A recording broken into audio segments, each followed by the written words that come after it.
Hey, you guys, all honor be to Jesus Christ. I feel like that I know that everything that Father allows to happen, it happens for a reason. And a lot of times you may not understand spiritual warfare. But then when you think about Father in his infinite wisdom and how he does things and how one thing connects to another to prosper you, and then another thing connects to another to prosper you, and then another thing connects to another to prosper you, because all things do in fact work together for good to them that love the Lord. I'm actually glad about how Father allowed the spiritual warfare to go down as far as my enemies coming together collectively to target me, because had they not done that, then I would have never been given the opportunity to let all of them know exactly what I think of them, including the one that initiated all of the warfare.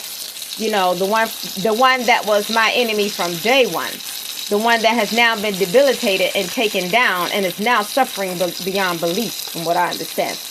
Because my thing is, people can easily keep walking and not bother you.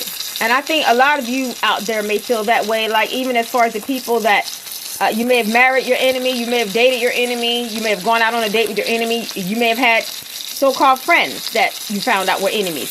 But people could have just easily went on about their merry way and left you alone. But they targeted you. And it is because that they targeted you, they have to pay for that. Because if you're the type of person, you don't necessarily have to be a homebody, but you could be somebody that you mind your own business. You stay in your own zone. You stay in your own lane. You remain in your element.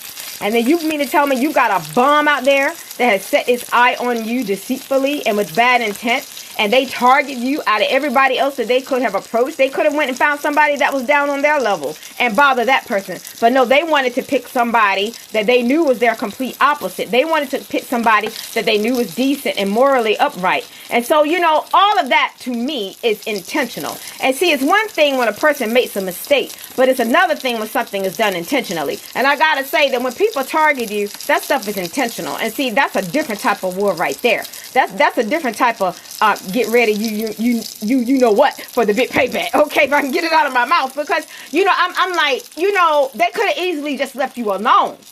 They could, but no, one thing I can tell you about an enemy and a narcissist, they're calculating. They're very calculating, and they always want other people in on the game that they think they're playing and they think that they're mastering, but they're actually not mastering the game. How can you master the game when the person you target is the game?